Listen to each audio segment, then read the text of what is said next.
Во время простудных заболеваний ребенка довольно часто может сопровождать кашель. По сути, это рефлекторный процесс, который направлен на восстановление проходимости дыхательных путей. И сам по себе болезнью не является. Если кашель – это не болезнь, то получается и лечить его не надо. Но иногда он доставляет много неудобств и влияет на общее физическое состояние ребенка. Вот в этом случае без медикаментов не обойтись.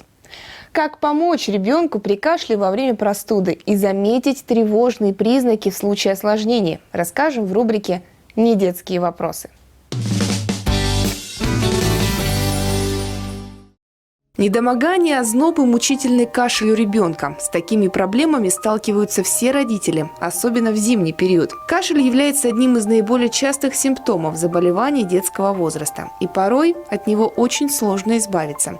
Хотя, если разобраться, кашель – это своего рода защитная реакция организма, без которой выздороветь не только ребенку, но и взрослому человеку было бы сложно. В результате чего возникает кашель? Это внедряется в организм вирус или бактерия, и слизистая раздражается, начинает вырабатывать секрет. Вот этот секрет потом в виде отхаркивания выходит мокрота. Кашель делится на два вида – сухой и влажный, и лечить их нужно по-разному. Сухой кашель обычно возникает в первые дни заболевания. Он сильно влияет на общее состояние ребенка, так как обычно обостряется ночью. Мало того, что вирус атакует организм, так еще и выспаться не удается, из-за чего ребенок становится вялым и капризным. В этот период родители должны уделить особое внимание процессу лечения, ведь простудное заболевание может обостриться и дать осложнения. Так что же нужно делать в первую очередь? Оставить ребенка дома, обратиться нужно к врачу на прием в поликлинику или вызвать врача на дом при простудных заболеваниях. При этом начинаем давать ребенку обильное теплое питье, полоскать горло травками шалфей, ромашка. Затем можно солевые промывания носа сделать, физраствором просто, слабосолевым раствором. И через 3-4 дня кашель переходит во влажный, и тогда ребенок чувствует уже облегчение. Довольно часто детям назначают различные сиропы от кашля. При их использовании родители должны убедиться, что они не содержат спирт и красители, а также учитывать возрастные ограничения.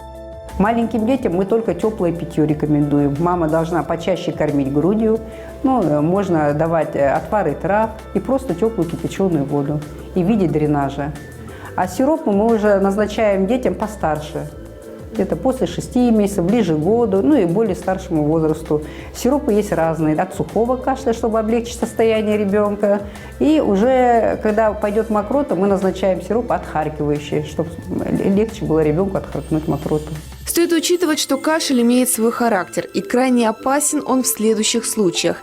Если он возникает внезапно и не прекращается, имеет хрипы, которые слышны на расстоянии, кашель ночной и приступообразный, с примесью крови, мокротой зеленого цвета, а также если он развился на фоне ОРВИ, но длится более 3 недель.